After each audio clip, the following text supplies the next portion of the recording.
নমস্কার, সিদ্ধার্থ চ্যাটার্জি। 2024-এ স্বাগতম।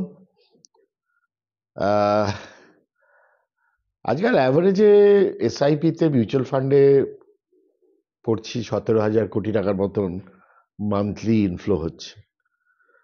অবশ্যই এর মেইনটা মিড ক্যাপ স্মল ক্যাপেই হচ্ছে। তার কারণ হচ্ছে যে এক্সেলেন্ট পারফরমেন্স। এক্সেলেন্ট পারফরমেন্স তো বুল মার্কেটে হবেই, এ দিয়ে তো খুব একটা রকেট সায়েন্স বলে কিছু নয়।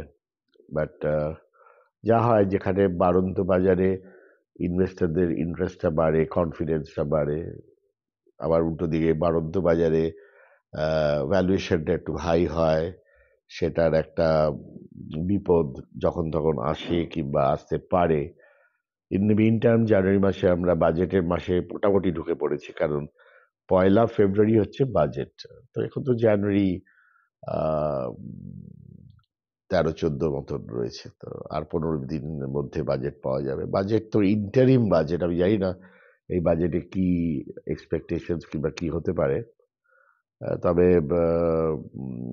সরকার যদি শক্ত হাতে বাজেটটা করে, অর্থাৎ কন্টিনিউশন অফ রিফর্ম যদি থাকে, তাহলে জিনিসটা খুবই আনন্দদায়ক হয়ে উঠতে পারে। In the mean time foreign ফান্ডসরা কিনছে বেচছে, ইন্ডিয়ান ফান্ডসরা কিনছে বেচছে। সো ফান্ড ফ্লো যথেষ্ট একটা অ্যাক্টিভ এবং ভোলাটিলিটি বলবো না, আমি বলবো যে অ্যাক্টিভ ফান্ড ফ্লো, অর্থাৎ ফান্ডের ইনফ্লোটা যথেষ্ট অ্যাক্টিভ। আর ভ্যালুয়েশনস যদি প্রশ্ন থাকে, ভ্যালুয়েশনসে বিভিন্ন মত প্রকাশ হয়, বিভিন্নভাবে কথাবার্তা বলা হয় যে এই স্টকটা বেশি ভ্যালুড হয়ে গেছে, বেশি ওভার ভ্যালুড হয়ে গেছে, ওভার বট হয়ে গেছে। তো এগুলো সবই রিলেটিভ কনসেপ্ট আমার মতে, কেন কোনটা ওভারবট কোনটা ওভার ভ্যালু সেটা বার করা সঠিকভাবে খুব ডিফিকাল্ট একটা ব্যাপার। ভ্যালুয়েশনের কথা যখন হলোই, তখন একটা ভ্যালুয়েশন প্রিন্সিপাল নিয়ে একটু আলোচনা করে দেওয়া যাক। সেটা হচ্ছে পিভি, মানে প্রাইস টু বুক।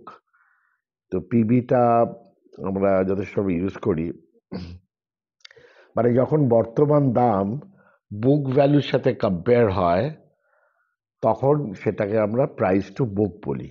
মানে বুক ভ্যালুটা কি, যে যত অ্যাসেট আছে এক্সক্লুডিং টোটাল লাইবিলিটিস যেটা পড়ে থাকে, সেটা হচ্ছে বুক ভ্যালু। যেমন ধরা যাক 40 কোটি টাকার অ্যাসেট আছে, আর টোটাল লাইবিলিটি আছে ধরা যাক 20 কোটি। তাহলে 20 কোটিকে যদি আমরা ধরি, আউটস্ট্যান্ডিং শেয়ার যে কটা আছে ধরা যাক 10,000 শেয়ার, তাহলে কারেন্ট প্রাইসটা ধরা যাক 2,000। তাহলে যেটা হবে, এই বুক ভ্যালুটা 2,000 বাই 20,000, 20,000 হচ্ছে অ্যাসেট মাইনাস লাইবিলিটি, সেটা হচ্ছে 0.01।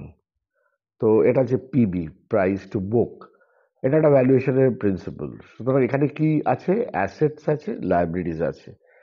সেখানে একটু ডিফিকাল্ট সাবজেক্ট এসে যায় যে অ্যাসেট বলতে কি। সাধারণভাবে ট্যাঞ্জিবল অ্যাসেটসগুলো যেগুলো চোখে দেখা যায়, সেই অ্যাসেটস নিয়ে আলোচনা। আবার অনেক ক্ষেত্রে, অনেক কোম্পানির ক্ষেত্রে অ্যাসেটসগুলো অনেক পুরনো অ্যাসেটস, যার দাম হয়তো বর্তমানে, যেমন ধরুন কেউ কোনো একটা কোম্পানি 50 বছর আগে তৈরি হয়েছিল, তার যে ল্যান্ডের যে ভ্যালুটা ছিল, যে ল্যান্ডের বুকটা বইতে এখনো রয়েছে, কারণ ল্যান্ডে কোনো ডেপ্রিসিয়েশন চার্জ হয় না। তো ল্যান্ডের একটা ভ্যালু এখনো সেই পুরনো ভ্যালুতে দেখানো হচ্ছে। তো সেটা কি সত্যি অ্যাসেটের ভ্যালু? তো হয়তো রিভ্যালুয়েশন হয়নি বলে বাজার সেখানে রিভ্যালুড অ্যাসেটের একটা কনসেপ্টটা নিয়ে এসে একটা রিভাইজড অ্যাসেটের ভ্যালুয়েশন তৈরি করে। এখন কে কি করছে সেটা অন্য ব্যাপার, বাট এটা একটা পদ্ধতি যার থেকে রিয়েল প্রাইস টু বুকটা বার করা যেতে পারে। লায়াবিলিটির মধ্যে দেখা যাচ্ছে যে একটা লাইব্রেরি ক্রিয়েট হয়েছিল, সেটা হয়তো আর এখন প্রয়োজন নেই, কারণ জিনিসটা সেটেল হয়ে গেছে। কিন্তু বইতে লাইব্রেরিটা পড়ে আছে, সেখানে সেই অ্যাডজাস্টমেন্টটা আবার তৈরি করা হয়। সুতরাং পিওর ব্যালেন্স শিট থেকে যে আমরা বুক ভ্যালুগুলো বার করার চেষ্টা করি, কিংবা বুক ভ্যালুটাকে ইনকোয়ার করলে থ্রু গুগল সার্চ যে ভ্যালুটা আসবে, তাতে বোঝা যায় যে সবসময় জিনিসটা কারেক্ট অ্যাসেটের ভ্যালুয়েশন নয়। তবে থিওরিটা হচ্ছে যে যদি এই বুক ভ্যালুটা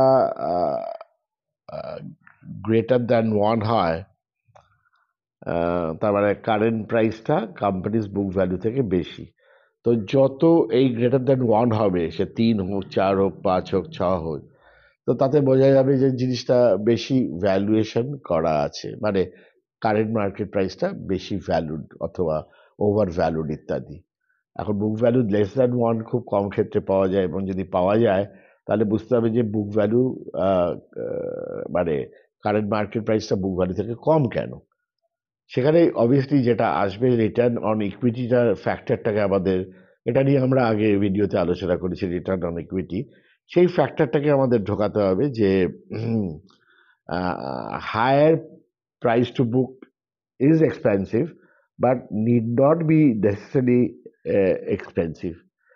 এছাড়াও যেটা করতে হয় সেটা হচ্ছে সাইকেলটা বুঝতে হয়, যে আপ সাইকেলে যেটা হয়, আমরা লোয়ার প্রাইস টু বুক হয়তো পেতে পারি। আপ সাইকেল একটা কমোডিটি সাইকেল, একটা স্টিলের সাইকেল ইত্যাদি ইত্যাদি এসে গেল, তখন বুক ভ্যালুটা হয়তো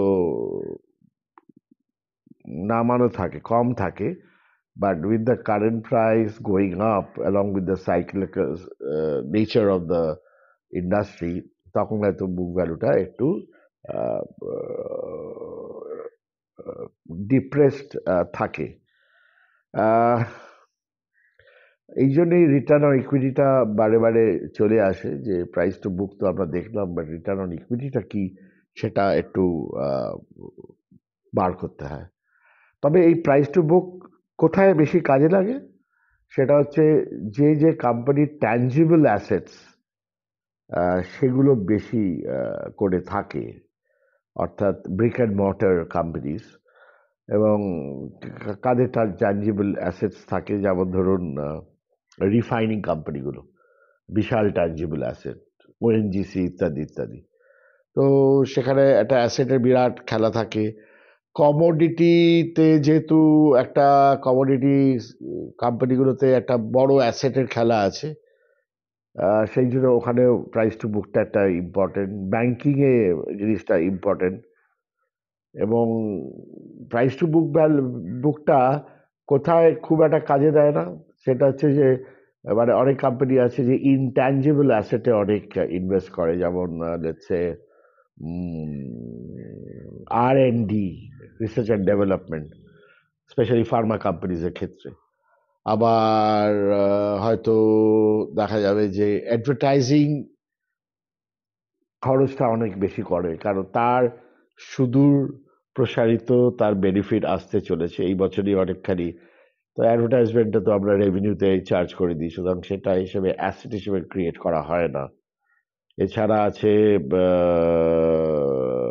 পেটেন্টস, একটা কোম্পানির পেটেন্টটা ভালো একটা প্রোডাক্টে পেটেন্ট করা আছে, তার ভ্যালুয়েশনটা ইনট্যাঞ্জিবল, এবং সেটা আমরা বুঝে উঠতে পারি না যখন আমরা অ্যাসেট ভ্যালুয়েশনটার দিকে যাই। কিংবা ইন্টেলেকচুয়াল প্রপার্টি রাইটস, এই আইপিআর যেটা বলে, সেটারও অসম্ভব বড় একটা ভ্যালু আছে।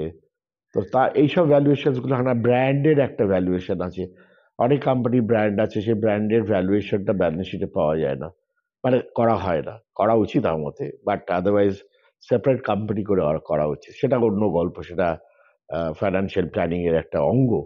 বাট এইসব জায়গায় এই প্রাইস টু বুকটা কাজে দেয় না, সুতরাং প্রাইস টু বুক দেখে ঝাপালে পর জিনিসটা দাঁড়াবে না। ওটা একটা ওভারঅল কনসেপ্ট অন ভ্যালুয়েশন, আমাদের ফান্ডামেন্টালি যে ক্লাস, মানে আমাদের যে মাস্টার ক্লাসটা হয়, যেটা আগামী 29শে জানুয়ারি সোম বুধ শুক্র করে সন্ধ্যাবেলা শুরু হবে, তো সেখানে এগুলো নিয়ে আমি আলোচনা করি। পয়েন্ট আছে, একটা কনসেপ্ট আছে, কনসেপ্টে এইটা হচ্ছে অ্যাসেট, এটা হচ্ছে লায়াবিলিটি, ভালো কথা, তার তো একটা মূল্যায়ন করতে হবে। অ্যাসেটে যেমন ধরা যাক একটা কোম্পানি চেন্নাইতে, অমৃতাঞ্জন বলে, তার এরকম ল্যান্ড ভ্যালু প্রচুর বেশি আছে, কিংবা গোদরেজদের প্রচুর ল্যান্ড আছে, সেই ল্যান্ডের ঠিকঠাক ভ্যালুয়েশনটা না করলে পর গোদরেজ কোম্পানির মূল্যায়নটা করা একটু ডিফিকাল্ট হয়। ব্র্যান্ডের ব্যাপারে আছে, এবং আইটিসি ব্র্যান্ড ভ্যালু, হিন্দুস্তান লিভারের ব্র্যান্ড ভ্যালু, কিংবা টাইটান হালা বলে তাদের ব্র্যান্ড ভ্যালু, এই সবগুলো অন্য দিক আছে যেটা দিয়ে আমাদের বুঝতে হবে যে সঠিক মূল্যায়ন করতে গেলে পর কি কি দিকটা দেখতে হবে। Not that you will be able to arrive at a conclusion, but you have to understand whether the company যেখানে আমি ইনভেস্ট করছি সেখানে তার ভ্যালুয়েশন মডেলটা আমি কীভাবে চেক করবো। এছাড়া অনেকগুলো অন্যান্য ভ্যালুয়েশন মডেল আছে। ওভার দ্য টাইম একটা করে ভিডিওতে আস্তে আস্তে শিখিয়ে দেওয়া যেতে পারে। আজকে প্রাইস টু বুকটার কনসেপ্টটাকে নিয়ে আমি একটু আলোচনা করলাম, যে প্রাইস টু বুকটা একটা কনসেপ্ট ওয়াইজ ভ্যালু আছে। আর হচ্ছে যে how often is it used, price to বুকটা আমরা কতটা ইউজ করি। আপনারা মাঝে মাঝে দেখবেন যেসব রিসার্চ অ্যানালিসিস রিপোর্ট আসে সেখানে প্রাইস টু বুকটা বারে বারে টেফার হয়। তো সেটা বোঝার জন্য এই কনসেপ্টটা আজকে আলোচনা করলাম, যে price to book is a valuation concept. You should recheck it, ওটা একবার দেখে নেওয়া উচিত যে কোন জায়গায় আমরা বসে আছি। আর যদি একের তলায় হয় তাহলে একটু তো চিন্তা ভাবনা করতে হবে যে কেন একের তলায় পড়ে আছে, কি ব্যাপার ট্যাপার কি। তাই ভালো কোম্পানি, যেসব কোম্পানি আমরা জানি ভালো কোম্পানি, তাদের প্রাইস টু বুক আপনারা যদি চেক করেন দেখবেন কোনোটাই 3-4-এর তলায় নেই, তো 4-এর বেশি আছে। তো সেটা অন্য ব্যাপার, তার কারণ হচ্ছে যে আরওআইটা অথবা রিটার্ন অন ইকুইটিটা হাই বলে প্রাইস টু বুকটা ব্যাপারটা। আবার যেখানে অ্যাসেট লাইট মডেল আছে, অ্যাসেটই নেই, সেখানে প্রাইস টু বুক দিয়ে আপনি করবেনটা কি? কারণ ট্যাঞ্জিবল অ্যাসেট নেই, যা আছে হয়তো হিউম্যান অ্যাসেট আছে, সেখানে আপনি ভ্যালুয়েশনটা করতে পারবেন না। এখন এই হিউম্যান অ্যাসেটের ভ্যালুয়েশনটাও আমরা অ্যাকাউন্টিং টার্মিনোলজিতে করে উঠতে পারিনি, কিংবা করে ওঠা হয়নি সেখানে, যেমন টেকনোলজি ক্ষেত্রে, সেখানে প্রাইস টু বুকটা হয়তো কাজেই দেবে না আমার মতে। যাকে একটা কনসেপ্ট নিয়ে আলোচনা করলাম, কনসেপ্টটা বোঝা নিয়ে কথা, এবং বিভিন্ন সময় বিভিন্ন কনসেপ্টটাকে নিয়ে আলোচনা করে জিনিসটাকে আরো করবো। তো আমরা এখন যে পর্যায়ে বাজারে আছি, আমরা we are waiting for the budget, and let's see বাজেটে কি আসে না আসে, তার উপর তো মার্কেটের মুভমেন্টটা আরো বেশি চালিত হতে পারে কি হতে পারে না, তখন বোঝা যাবে। এই মুহূর্তে তো বোঝা যাচ্ছে না। ধন্যবাদ আজকে ভিডিও দেখার জন্য। নমস্কার, সিদ্ধার্থ চ্যাটার্জি। আজকের বিষয় 47th ইন্টারন্যাশনাল বইমেলা, কলকাতায় করুণাময়ী চরলেকে ওখানে যে সেন্ট্রাল পার্কটা আছে, সবাই এগুলো জানে। আমাদের স্টল নাম্বার হচ্ছে 243, আর গেট নাম্বার 5, সেখানে আমাদের স্টল আছে। আপনাদের আহ্বান জানাচ্ছি, সময় করে চলে আসবেন। আমার সবকটা পুরনো বই যে কটা ছিল সেগুলো সবই নতুন করে রিভাইজ করে লেখা হয়েছে, এডিট করা হয়েছে, সুতরাং নতুনত্বের ছোঁয়া তো পাবেন। ফান্ডামেন্টালি আছে শেয়ার, আগে ছিল শেয়ার অবনিবাস, আমি আবার পুরনো জায়গায় ফিরে গেছি শেয়ারে। তার সঙ্গে সহজ পাঠ এবং ফান্ডামেন্টালস অফ ইনভেস্টমেন্ট, এই 3টে ফান্ডামেন্টাল সাবজেক্টের ওপর লেখা। এছাড়া ফিউচার্স অ্যান্ড অপশন, এটাও পুরনো এডিশন, যেটাকে নতুন করে তৈরি করা হয়েছে। Technical analysis, golden rules of trading, আর অ্যামেচার ভার্সেস প্রফেশনাল ট্রেডার, এই বইগুলো আপনারা সব পাবেন। নতুন বই হচ্ছে অপশন ভার্সেস অপশনস, এটা এই বছর লিখেছি। অপশনসের ওপরেই মেইনলি লেখা, এবং রিটেল যারা ইনভেস্টার্স অপশনসে খুব ইন্টারেস্টেড হয়ে পড়ে, একটা কারণ হচ্ছে একটা লোভের বড় একটা লোভ একটা কাজ করে, যে কম পয়সা দিয়ে অনেক রোজগার করা যায়। যায় না যে সেটা বলছি না, বাট পয়েন্টটা হচ্ছে যে কিভাবে যায় সেটা না জানলে তো রোজগারটা হবে না, ওটা লোকসানই হবে। যার জন্য সমীক্ষা বলছে যে 85% of retail option traders lose money. Okay, এই পয়েন্টে আমি একটু ভাবনা চিন্তা অনেকদিন ধরে করলাম, তাই ভাবলাম যে আচ্ছা, লুজ মানি তো জানি, কারণগুলো তো জানা আছে, তো কিভাবে লুজ মানি করে, কেন সময় একটা খুব বড় জায়গা আছে যেটা অপশন ট্রেডার্সদের যদি বুঝতে ভুল হয় তাহলে কিন্তু they will lose the money, even if যদিও ট্রেডটা রাইট হয়। And anyway, option is at the end of the day speculation, and সেটার সাথে ইনভেস্টমেন্টকে গোলালে চলবে না। সুতরাং ইনভেস্টমেন্টটা তো চলতেই থাকবে, long term investment, maybe medium term investment, সেটা তো চলবেই। এখন আপনি অপশন নিয়ে খাটাত খেলতে আরম্ভ করলেন কিছু না জেনে শুনে, তাহলে তো খুব মুশকিল। অফকোর্স বই পড়ে সব কিছু শেখানো যাবে না, তার জন্য অপশনসের ওপর ওয়ার্কশপসগুলো করানো হয়, সেগুলো অনেক বেশি এফেক্টিভ হাতে কলমে শেখানো যায়। বা তার আগে থিওরি পোর্শনটা খুব ভালো করে জানলে পর আপনার কাজটা অনেকখানি এগিয়ে যাবে। এছাড়াও বইমেলায় শেয়ার করার স্টল আছে এবং আমাদের যে রেকর্ডেড কোর্স এবং বিভিন্ন ওয়ার্কশপস আছে সেই সম্বন্ধে আপনি ডিটেলস জানকারি পাবেন। এছাড়া একটা হাই লেভেল অফ ডিসকাউন্ট আমরা অফার করব যদি আমরা আপনার ইন্টারেস্ট আপনার ডেটাটাকে আপনারা যদি দেন, তাহলে আমরা একটা লটারির মাধ্যমে বিভিন্ন জিনিসে আপনি বিভিন্ন ডিসকাউন্ট পেতে পারেন। মানে লটারি একটা করে কাগজ তুলবেন, আপনার ভাগ্যে যদি লেখা থাকে যে আপনি দুটো বইতে 40% ডিসকাউন্ট পাবেন, তাহলে স্পটেই 40% ডিসকাউন্ট পাবে। আর কিছু না, এটা মজা করার ব্যাপার এবং আপনার ডেটা নিয়ে আপনার যে ইন্টারেস্ট আছে সেটা নিয়ে শেয়ার করো টিম আগামী দিনে নিশ্চয়ই আপনাকে একটু কন্ট্যাক্ট করবে, আপনাকে জানাবে। বিরক্ত করবে বলবো না, বলবো যে জানাবে। এবার আপনি যদি বিরক্ত বোধ করেন তাহলে বলবেন ভাই আমাকে ফোন করো না, সেটা অন্য কথা। সো এরকম একটা ব্যাপার চলবে। ছুটির দিনগুলো মোটামুটি বিকেলবেলা আমি স্টলে থাকবো, শরীর টরীর যদি সায় দেয়। আর ছুটির দিন হলেই তো একটা ঘুম পাওয়ার দুবেলা অভ্যেস এসে গেছে আজকাল। আজকাল না, অনেকদিন ধরেই আছে। তো সে ঘুমিয়ে টুমিয়ে ঠিক টাইম মতন পৌঁছে যাবো। তো 4টের আগে পৌঁছবো বলে এরকম তো মনে হয় না। আর কি হবে, আর ওখানে বসে বসে একটু আড্ডাবাজি হতে পারে, একটু গল্প হতে পারে, একটু কথাবার্তা হতে পারে। 18ই জানুয়ারি 2024 থেকে শুরু হচ্ছে বইমেলা অফিসিয়াল ইনগ্রেশন। চলবে আমার মনে হয় এন্ড অফ দ্য মান্থ অব্দি। তো এনিওয়ে 23 তারিখ, তারপরে 26, 27, 28 এরকম সব ছুটির দিনগুলো আছে, সেগুলো হবে। এবং বই নিয়ে যদি, বইয়ের কন্টেন্ট নিয়ে যদি আপনাদের কিছু প্রশ্ন থাকে, সেটা সামনাসামনি উত্তর দিতে পারবো। আহ, এবং আর কি, মেইনটা হচ্ছে উৎসব, মেইনটা হচ্ছে আপনার সাথে মিলন এবং কথাবার্তা বলার সুযোগ, আলাপ সুযোগ। অনেক নতুন নতুন ছাত্রছাত্রী গত 1 বছরে আমাদের শেয়ার করার বিভিন্ন কোর্স নিয়েছেন, তারাও ইয়াং জেনারেশন বলবো মেইনলি, তারাও আসতে খুব ইচ্ছুক। তাদের সাথে দেখা হবে। সবাই সাথে তো অনলাইন ক্লাসে ফিজিক্যালি দেখা হয় না।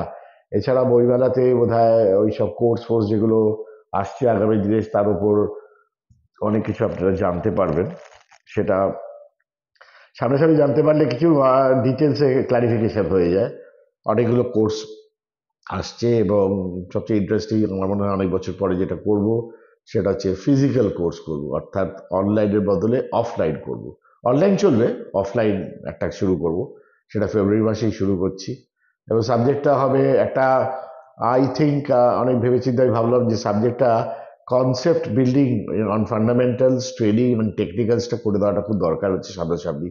আর কনসেপ্ট বিল্ডিংটা যদি একবার তৈরি হয়ে যায়, স্বনির্ভরতা বেড়ে যাবে এবং আপনি, you can be your own, কি বলবো, guide, and you can be your own adviser যাকে বলে। তো সেটার সম্বন্ধে আমার খুব ইন্টারেস্ট আছে। তো সব মিলিয়ে বইমেলার প্রাঙ্গণে, বইমেলার স্টলে, আবার রিপিট করি, স্টল নাম্বার 243, গেট নাম্বার 5, সেখানে দেখা হওয়ার আশা থাকলো। আজকে ছোট্ট এই ভিডিও ক্লিপটা দেখার জন্য ধন্যবাদ। আগামী দিনে নিশ্চয়ই অনেক ভিডিও ক্লিপ পাবেন। নমস্কার।